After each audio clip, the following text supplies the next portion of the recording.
Come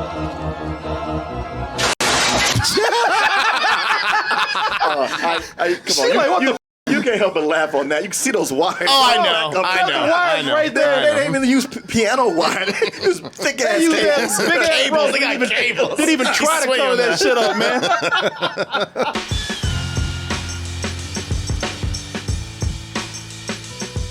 Double Toasted Live in New York is right around the corner, Friday, September 10th, and there are less than 100 tickets left. But I want you to join me for a night of comedy and games, and I want you to get your tickets now before it sells out. So go to doubletoasted.com or go to x1entertainment.com/double-toasted-Brooklyn, and we'll see you there. Hey everyone, support our Patreon, which helps us to continue bringing you our live streams, videos, and podcasts while bringing you new content such as exclusive live streams and animated shorts.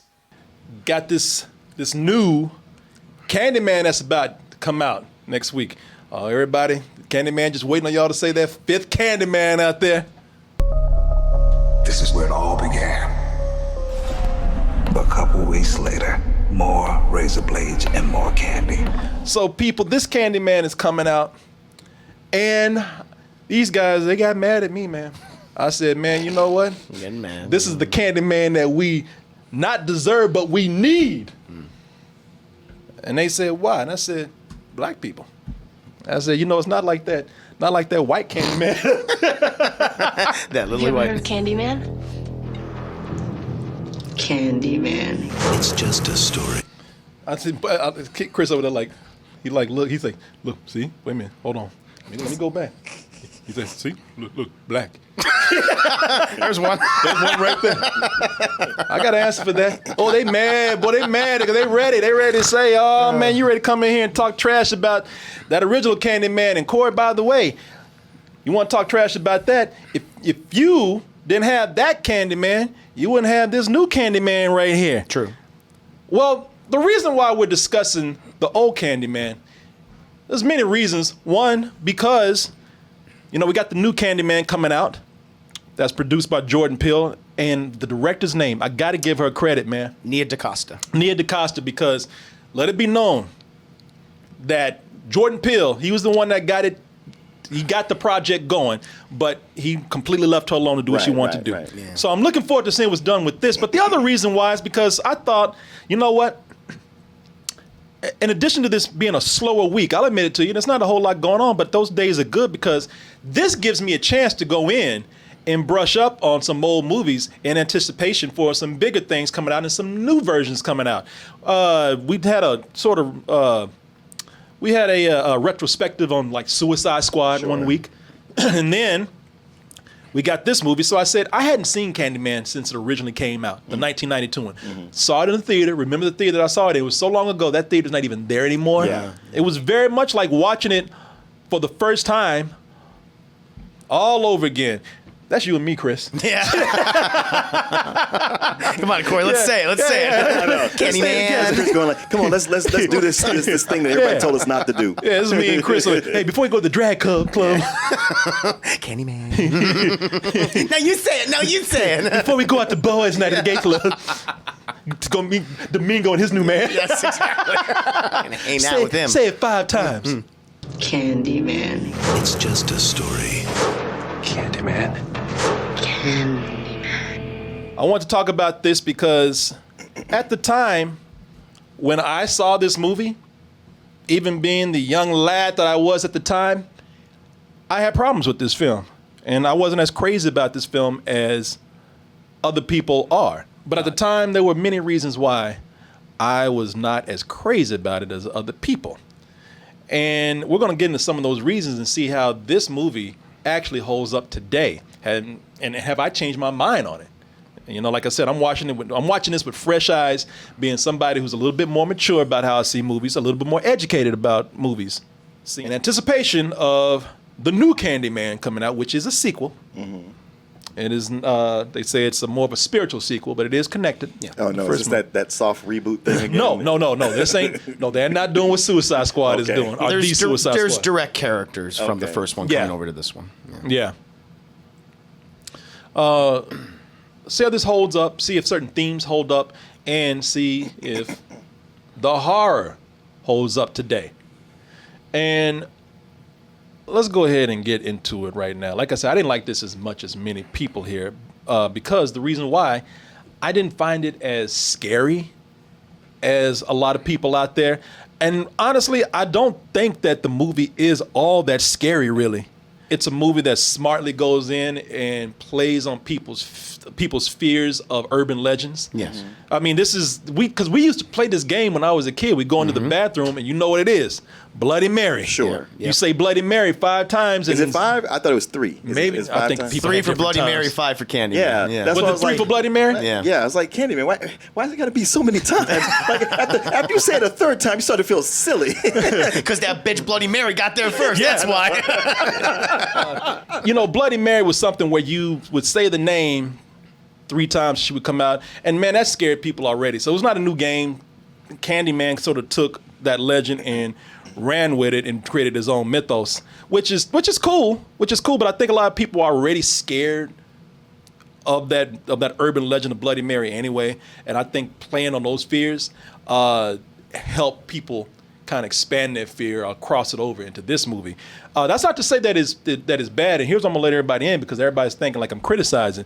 No, the reason why I think that that's cool is because I actually have respect for the first Candyman not relying completely on horror. Mm-hmm. I mean, it's got a lot of gore, it's got a lot of horror, but it's got a lot of themes, as most horror movies that I remember today do. Sure. A lot of great science fiction and horror. We always say that. The best ones. Some of the best ones. I won't say all of them, but some of the best ones. They're saying something about society. They're a reflection of some of our problems in society that we don't want to address on full on. So it's easy to do it with aliens or robots.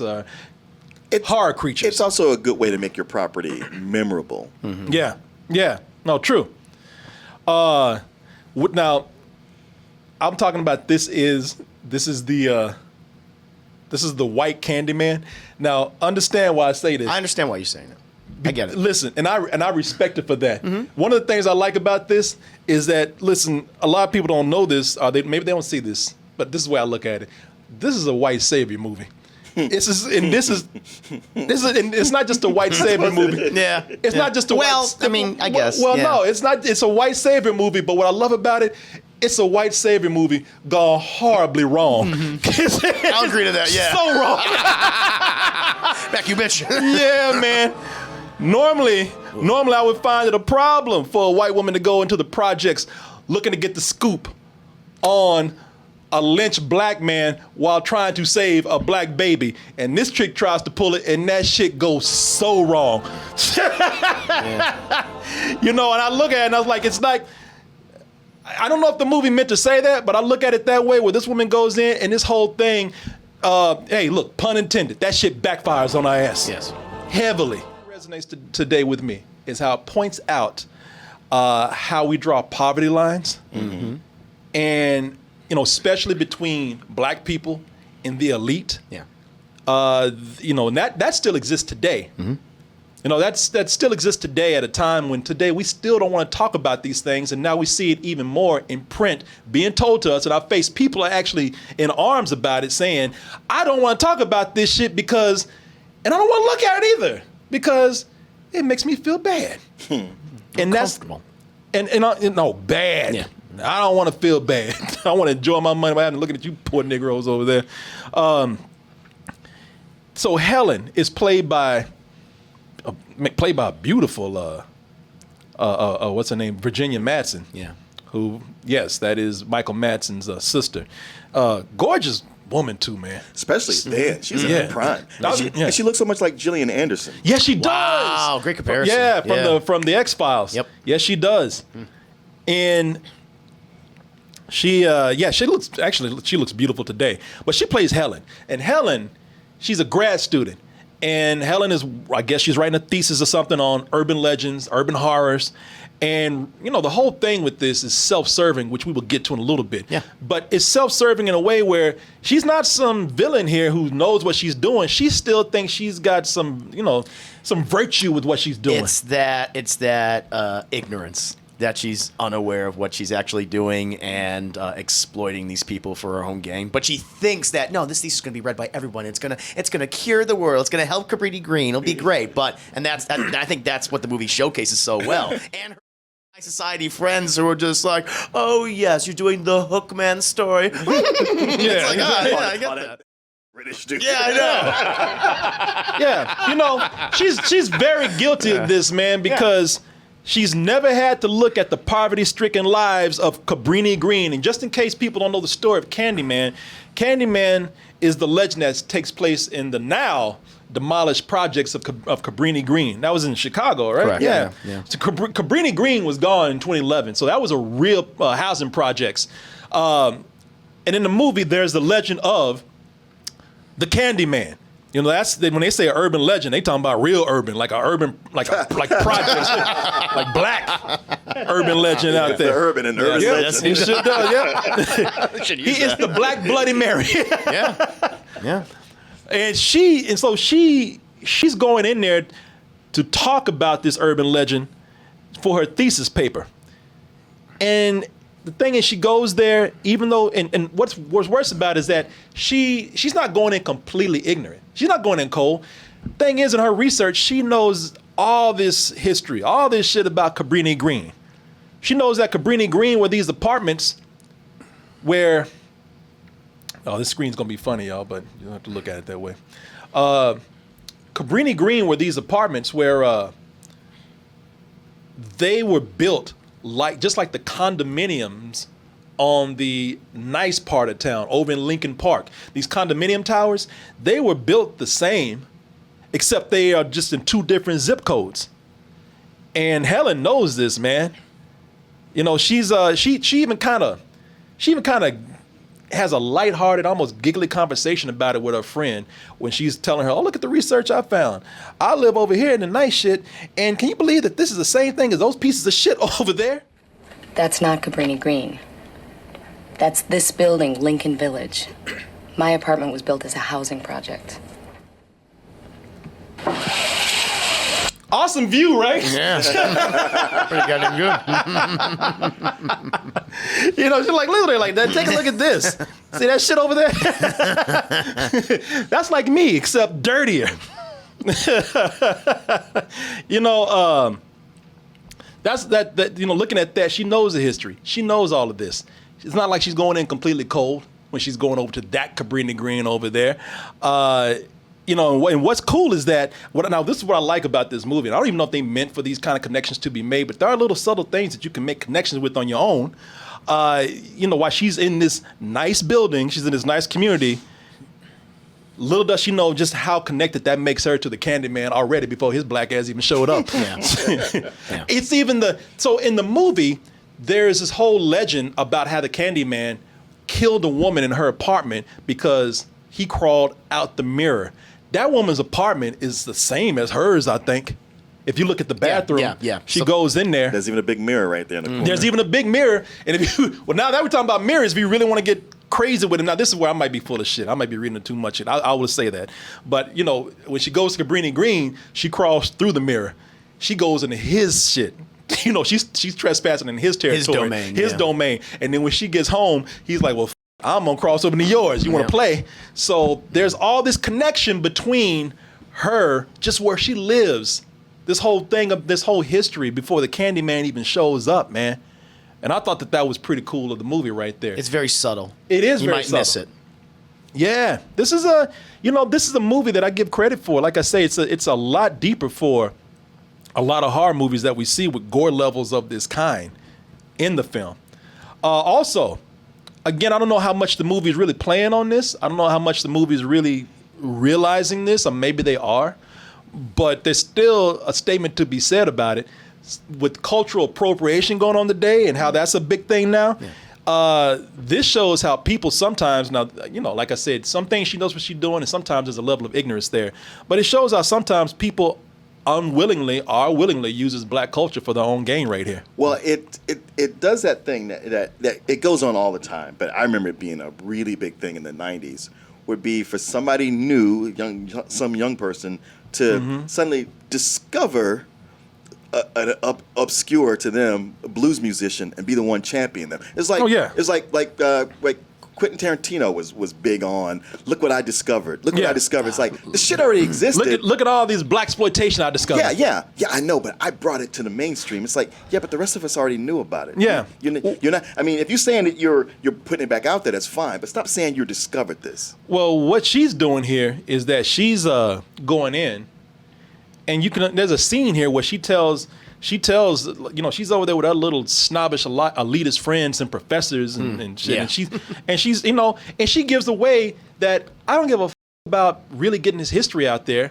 I don't care about these people, these black people over in Cabrini Green. My thing is to make a name for myself and also stick it up the ass of this pompous asshole over here.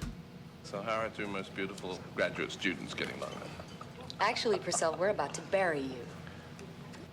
Yeah, you ain't laughing now. You're going to go back to teaching at Hogwarts after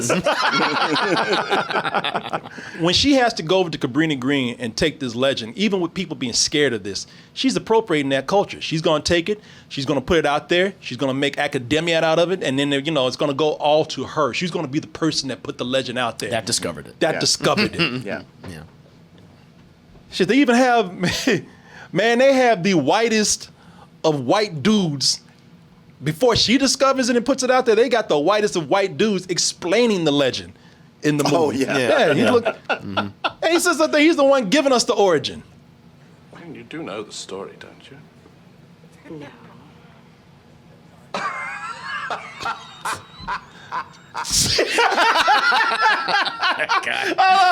It's like, man, nobody likes that guy. Yeah, why are you even hanging around with this dude, They just man? feel intimidated by him. He may as well just follow with, you dumb bitch. And you married this stupid hoe over here. I mean, mind you, she's comely, but beyond that, she has a brain in her head. I mean, that fool didn't, he laid that shit on thick. Like, half that shit ain't even real. I know. He just put it out there just to let her know, you stupid. Then how are you going to bury me? I like the way her husband. Even her husband is like looking at her like, yeah. Her husband. See, you stepped in it. There you go. Get yourself out. Good luck. Yeah, her husband do shit. Yeah. What you gonna do? He's been like, yo, man, be cool. That dude like his hype, man. Then how are you going to bury me? Yeah. Yeah, baby, how you gonna bury him? We're waiting. I mean, shit, you already dug a hole.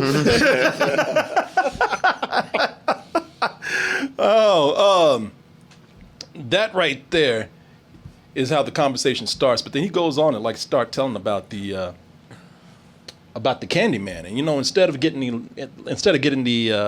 the nice shadow puppet presentation like we're getting in the first movie, it's just a dude just sitting over here explaining, man, what the legend is about. Shoes after the Civil War, where they proceeded to saw off his right hand with a rusty blade. I'm surprised he just didn't pull out a pipe in the middle of this whole thing. know. Let me tell you about the Candyman. Blowing bubbles out the bubbles. Yeah, man. So, in the movie, appropriation is a big theme, whether the movie meant it or not. I mean, you got a woman who's seeking that story for her own gain. You got a guy who already got the story for his own gain to the point where he's telling us about it and being smug as he's doing it too. Right. Oh, yeah. The landowner paid a pack of brutal hooligans.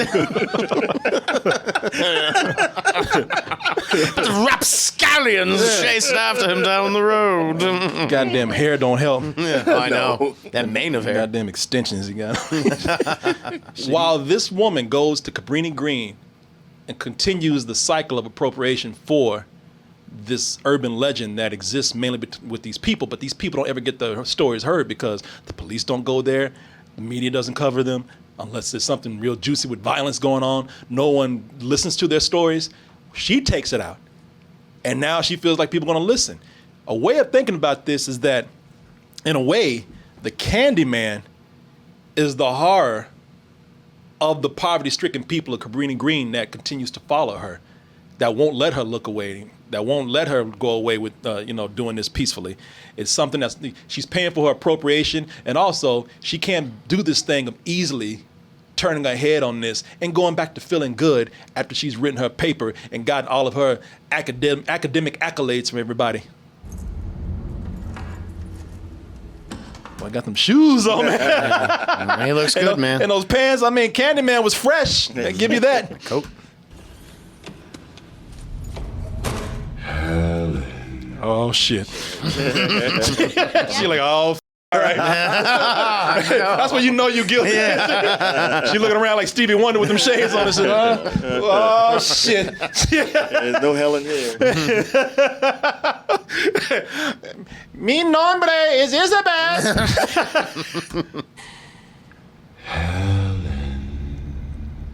Who is that? I don't care what color you are. Anytime there's a nigger on the garage looking up in the sky, breathing like that, get in your car and drive off. Exactly. Shit, if any dude of any colors in the garage looking like that. Yeah. But especially a black dude in a big ass Trent, it's 90 degrees outside. He's wearing a pimp coat and shit in the garage. I'm about, yeah, and that pose there like, just goes. No. Plus, you can't see where his hands are. Yeah, exactly. He's gonna start monologuing. Yeah, get your ass in the car. Run his ass over if you have to. You know, it's a very interesting take on a ghost too. Yeah. Because what I like about the Candyman is that he don't want to just haunt people. He don't want to just possess people. He wants to frame a bitch. He kills motherfuckers and leave her covered in blood.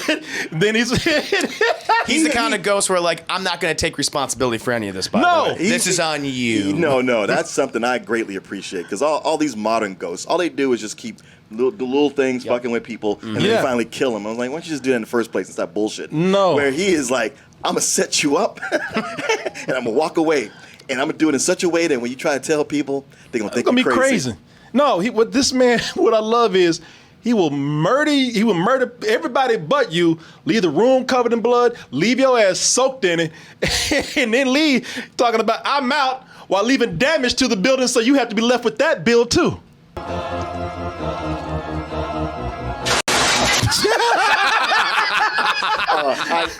on, you can't help but laugh on that. You can see those wires. Oh, I know. The wires right there. They didn't even use piano wire. They used big ass cables. Big cables. They got cables. Didn't even try to cover that shit up, man. And what I love about it is that fool is like he did a cannonball out the window. Like he was going into it, like he dove off into a pool. I mean, shit, it's like he's on a swing. It doesn't help that she has a penchant for picking up murder weapons. Oh yeah, all the time. He plans it that way. Wow, that knife is covered in blood. Let me get that. My fingerprints, thumb, forefinger, middle I love that shit. I'm gonna murder everybody in this room, and on top of that, you gonna pay for this window too. They'll never know it's me. That's right. She is what he sees her to be as the reincarnation of his old lover, and he thinks that she's responsible. What seems like a loving relationship, I don't think that's the case. I think he's like, you know what? I got in trouble over your ass. I got lynched. I got bees put on me and stung. They stung my ass off, and now I'm going to make your life hell. Just like mine, except where I had to suffer for like maybe an hour or less, I'm gonna drag this out for days for you. I mean, that sounds cool. That's just not how I saw it. How'd you see it? Because that was like, when I talked about my problem with it, it was like, man, all this racial injustice was done to him and all these social things you're talking about. And he comes back and he starts out with that agenda, but then later he's just like, man, this white girl is hot. You're gonna be with me. That's all I care about. Like he abandoned all the rest of that. Just like, Helen, be mine. You coming with me. That's all. I am setting you up so that nobody else can have you. You're abandoned by everyone, and you're gonna be with me. You're gonna be my queen. I think it's a combination between both your points of view, where it's like he does have an infatuation with this woman who believes is the reincarnation of his lover, but it's like, I'm going to mess her life up so much that she's going to want only me. Only. No one's going to believe you or Oh. want you, and so I'm all you got. So come on, let's open mouth kiss of bees. Actually, I think in the end he wants her because Yeah. the thing is, you will be mine, but I think he wants to punish her before it's done. He's like, you know, in death we'll be together, but to get there, you have to suffer just like I did. You know, like somebody in Chester, he put some pimp shit on her, you know? Yeah. You're like, I'm gonna get in your head, you're gonna feel what I feel. I'm gonna get the one hand up on you so that even in death, you gonna know who the real G is here. You gonna know who's running shit.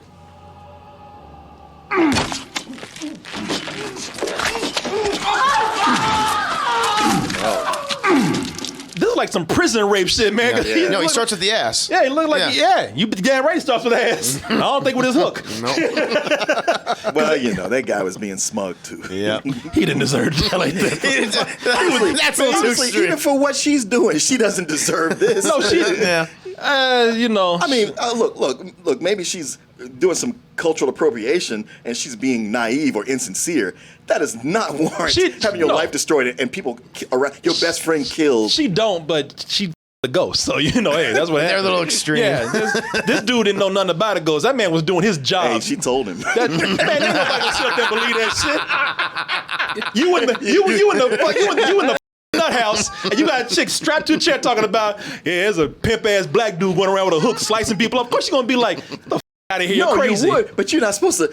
With your patient, you're supposed to indulge them somewhat to try to get to reach them, so you pull them back. But he's from the minute going like, "Girl, ain't nobody buying this. What now? What kind of shit you talking?" Yeah, because shit, I would too. Feel a tickle You see all of a this sudden. turtleneck? I don't go for these shenanigans. Yeah, that's probably his like 10th crazy person that morning. He's just like, man, I want to go to lunch. Yeah, well, all right. You Turned know, out she wasn't crazy. Yeah. no, Not at all. He misread that one. I'm feeling tickled down there. And you got a degree in this? Shit. he made sure to get some blood in that ball spot too, right Oh, there. yeah, he did. Yeah, a little bit of that pitter patter right there. I thought the Spots. Candyman is just horny.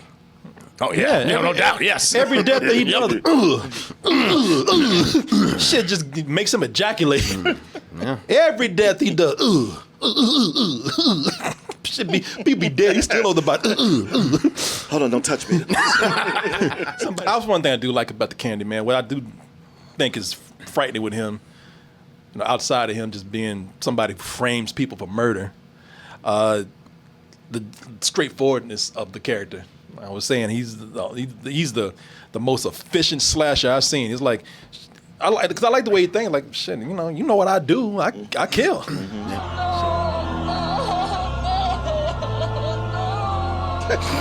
You're like, yeah, you know what this is. Yeah, you know, come on, girl. Now you know. I'm sorry you had to see that, but I like you ain't screaming because you know what was about to happen. Straightforward, man. He looks at people like, now come on. You heard my name. Showing her the hook and shit. Yeah, it's me.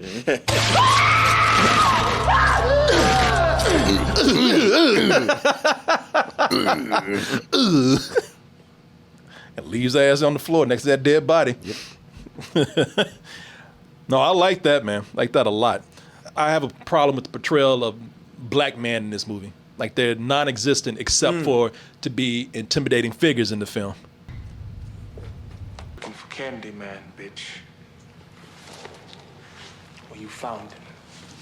You know, and this is a time when people were saying, man, I know things are getting better, but I'm still seeing there's so many more roles for people to play these stereotypical characters or types, these stereotypes, and you know, drug dealers and hoodlums. I think, you know, when I said black men, I'm talking about young black men. They had one older black dude, which, you know, older black men are not as threatening as younger black men. They have this is funny because this almost looks like the audition for the movie right here. Oh, you're looking for Candyman, bitch. Step back. We hear you looking for Candyman, bitch. That was brilliant. Thank you. I rehearsed this all week, hoping to get the inflections and tones down of that character and the nuances. Yeah, you know, I as someone who lived through this period, was getting into movies at this time, and saw how people like me wanted things to get better beyond images like this. I did look at this movie at the time. I was like, well, yeah, of course, there we go. Yeah, it's still rough for me to watch this and be like, yeah, this is a movie that I can watch all the way through without feeling something. That is not the case. I still get I guess a little agitated. No, not even agitated, not mad. I just get a little saddened watching that. Yeah, you know, because you know, like I said at the time, this is discussions I would have with people back in 1992, and people like, wow, why are you reading so much into this? Just enjoy the movie. And now today, we're repeating these same things, echoing these things that I tried to tell people back in the day. Interesting casting in this movie. I was surprised at the beginning. I forgot that Ted Raimi. Oh, yeah. Right. Yeah. Sam Raimi's brother in his little brother. And it's funny because Ted Raimi, he's so goofy to me. Yeah. I know. Yeah, him trying to be the sexy bad boy. You're like, okay. I was like, this girl must be a teenager. She thinks that this dude is a badass. Have you ever heard of Candyman? What? His right hand is sawn off. He has a hook jammed in the bloody stump. He's like, you making my dick soft as hell right now. Is this foreplay or? That's that whole, all right, dude, you're about to get some, just listen and smile Yeah. at whatever she said. Until she starts sawing But she's off your talking right about hand. Candyman and amputations. Just block it out. Right. Smile. Just go with it. Yeah. We'll see. Help me, help you, help me. Just keep slapping it down there. Stay awake. Hey, look, I don't think Ted Raimi's ugly either. I know somebody says he's ugly. I don't think Ted Raimi's ugly, man. It's just that I've seen him so much as a goofball, man. It was hard to see him as anything else. Yeah. Plus, he ain't no teenager either. Yeah, that too. I mean, in the 90s, they were casting 35-year-olds and 17-year-olds. I mean, Yeah. they were doing that Or for a maybe long he's time. just a straight Yeah. up predator. Could be that, too. Yeah, he's 35. Yeah, he's still hanging out the high school wearing Yeah. his leather jacket like he's Fonzie. I actually think Ted Raimi's a good-looking guy. I just, it's hard to like flip from that to go Sure, to this. of course. Because you were even telling me that Eddie Murphy was supposed to play. The studio wanted Eddie Murphy to play Candyman. Really? That was their first choice, but he was too expensive. And they eventually wanted Tony Todd, who was desperately trying to be cast. He wanted this role really bad. It's funny because your first thing we think of Eddie Murphy as Candyman, it's, it's ridiculous. What are you talking about? He was adamant throughout the late 80s and up to the 90s of being in a horror film. Tony Todd works because Tony Todd already had an affiliation with horror. Because the Night of the Living Dead, the remake, it came out around that time too, I think. Maybe. Don't quote me on that. But, I mean... Yeah, it was 1990. That's right, 1990. So Tony Todd, he's already affiliated with horror. He's more intimidating. Eddie Murphy, I'm not saying Eddie Murphy couldn't do it, but I don't think you can come right off a comedy and go right into being the main figure in a horror movie. You could be a side character. Yeah. Or maybe you're so good you can. Anything's possible, but I'm just saying that was a better choice getting Tony Todd. Also, with Eddie Murphy being expensive and being Eddie Murphy, everybody would go to see an Eddie Murphy movie. Yeah. And this is not a Tony Todd movie. It's a Virginia Madsen movie. Yep. with Candyman. Wow, that's a great point. Happens to also be in. Yeah. Yep. Some other interesting casting here. This is just funny to me. That's all. This means nothing to no one else, I'm sure. Gilbert Lewis. You know Gilbert Lewis? No, I do not. You know Gilbert Lewis? Nothing other than Gilbert Lewis, ladies and gentlemen. Ola Cabrini's locked down. Oh. Now. You're very lucky to be alive in this life. People are like, wait a minute. I love that guy. Why did you say the king of cartoons? Right. Let the cartoon begin. Ladies and gentlemen, boys and girls, let the cartoon begin. He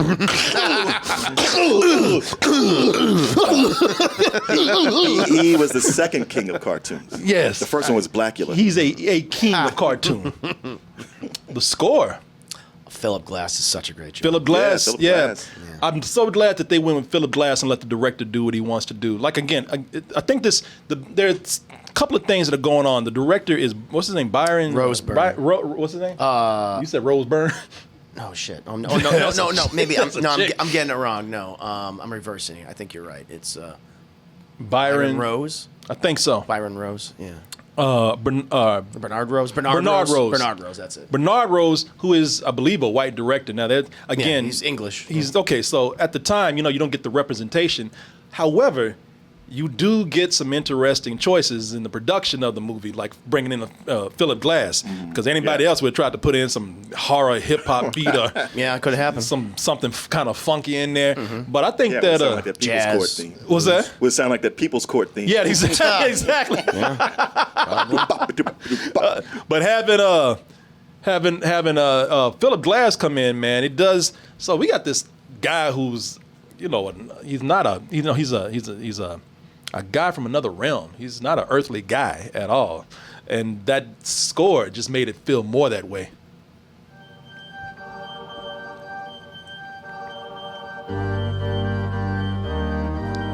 Now, I'm not gonna lie. Since I forgot about this, when I heard this, I thought it was like circus music or something. I thought Pennywise was about to show up. Well, it's mostly piano. There's a lot of piano. Yeah. In this. Yeah, man. Thought Organs. that was good. Some things I didn't get. Who is this kid, man? This kid in the movie. I gotta look up the actor's name. Somebody tell me the actor's name. The little kid, because they had this little kid in there. Cabrini Green must just be a miserable place because this kid never smiles. No. They got a kid in here. Does he even have a home? And he just randomly pops up in places. He just pops up. It's almost like he's the neighborhood orphan because he's sleeping in janitor's closets and waking up in the middle of the night. Huh?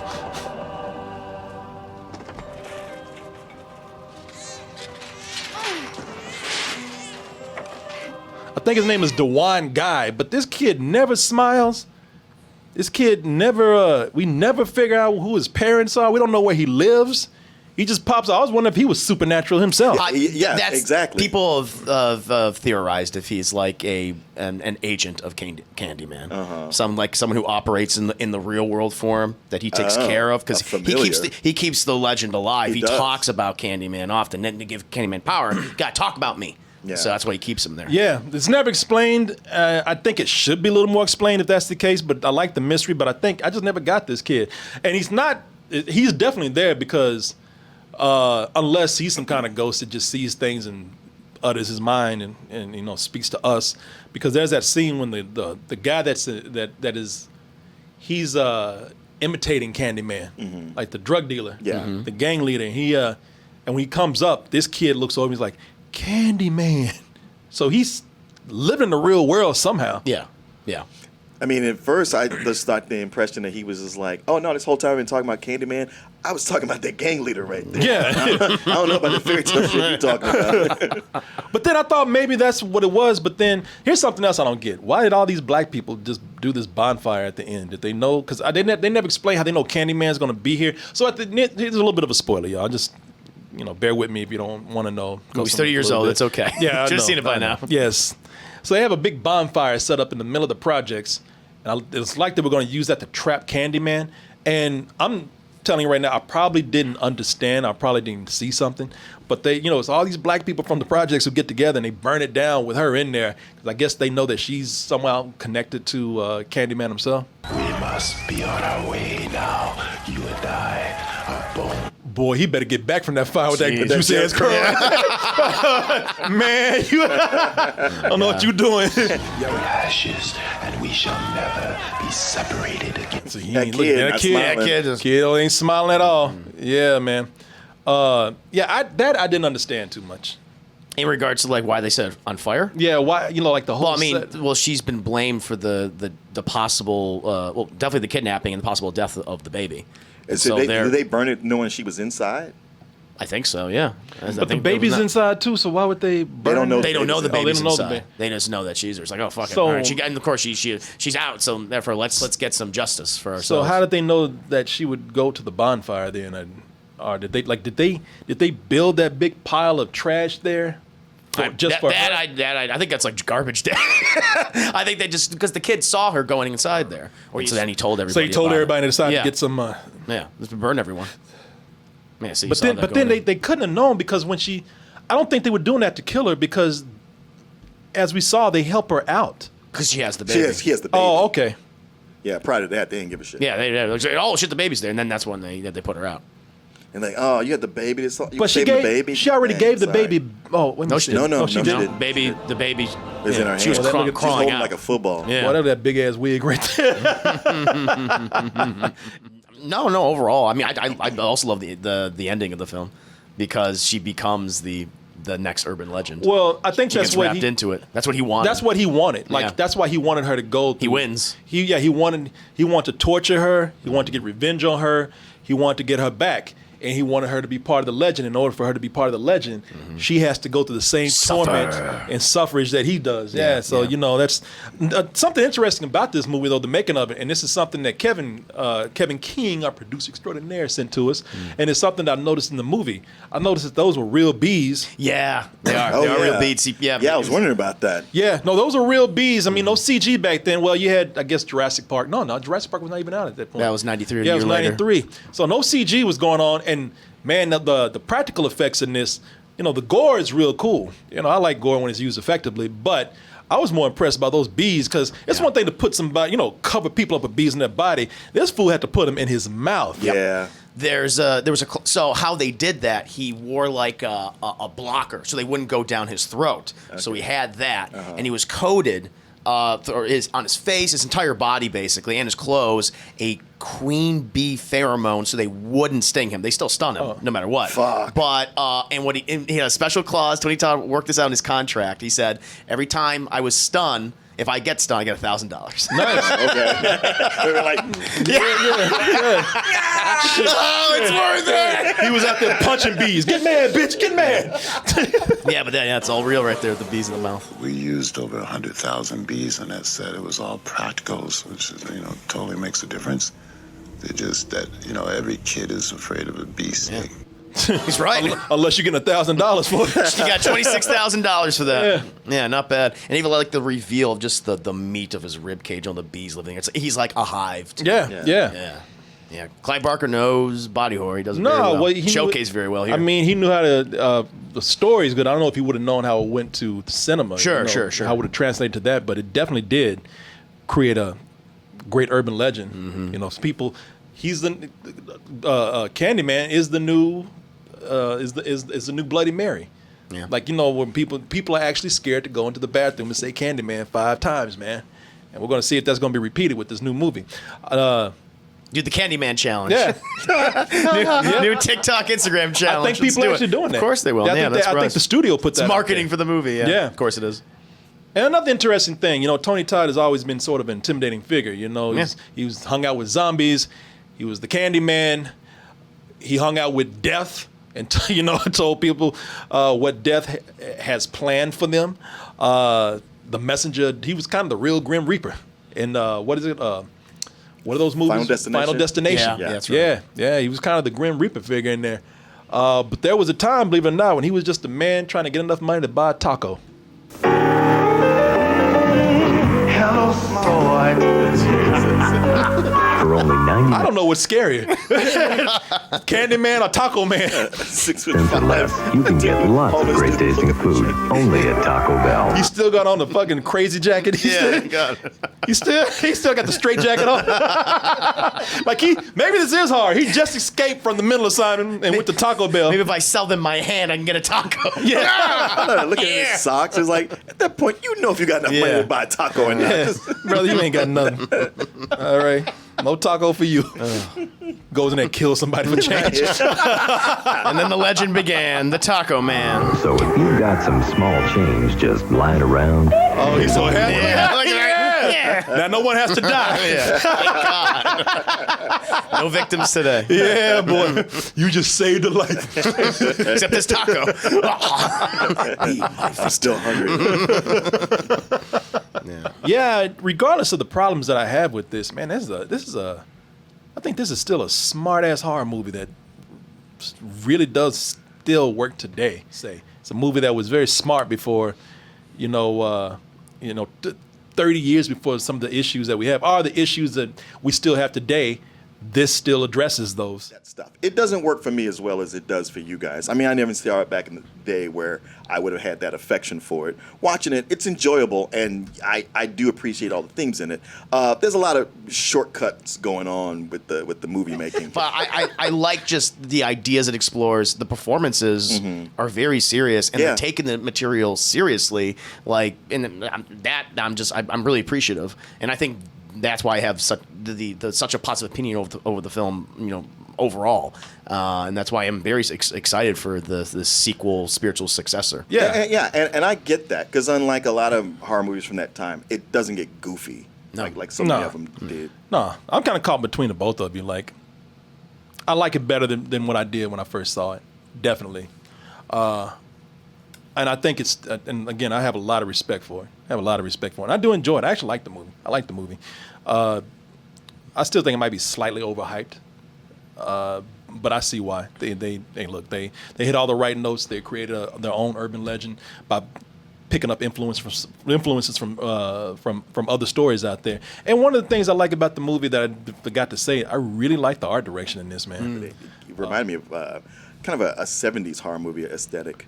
Well, you know, I love some of the things that they do when they go into Cabrini Green and she's exploring, and they have graffiti that looks like the Candyman. They have his story written on the walls. I thought there was a lot of good art direction here. A lot of creepy art direction that they did with the visuals. Environmental storytelling. Yeah. I like his domain, the way it looks. I mean, it's several condemned apartments that have been knocked down, and it looks kind of, it's operatic to me. It's like his cathedral, his church, and I really like it. And he has his altar where he performs his things on Virginia Somebody Madsen. in the chat says they really hypnotized Virginia Madsen. Yeah. They brought in, they say that, like, they brought in a hypnotist to assist her performance. And so to make her, like, because she has that, like, look and have that, like, the light emphasize, like, hitting her eyes like that. And so they said they brought in a hypnotist, and she was really hypnotized. But again, that's, Okay, I don't buy that. They say that. I don't buy that shit, but I know. Neither do I. But I do like it, man. I do like it. I respect this movie a lot. This movie does so much above and beyond what an average horror movie does. And it could be tighter, could be better written, but like I said, hey man, this movie resonates with people for a long time for some reason, and that's cool. That's they hit all the right notes here. So yeah. I don't know if I'd give it a rating today. I mean, it's such an old movie. I guess if I had to rate it again, maybe I'd give it a matinee. Yeah. What would you give it if you had to rate it? Gosh, I don't know, man. I mean, I'd probably give it a high rental, I guess. Yeah. What about low full price? Low full price. All right. Damn. I guess we're all right. I said I was in the middle of you guys. Yeah, that's true. I know y'all. Yeah. But no one knows me.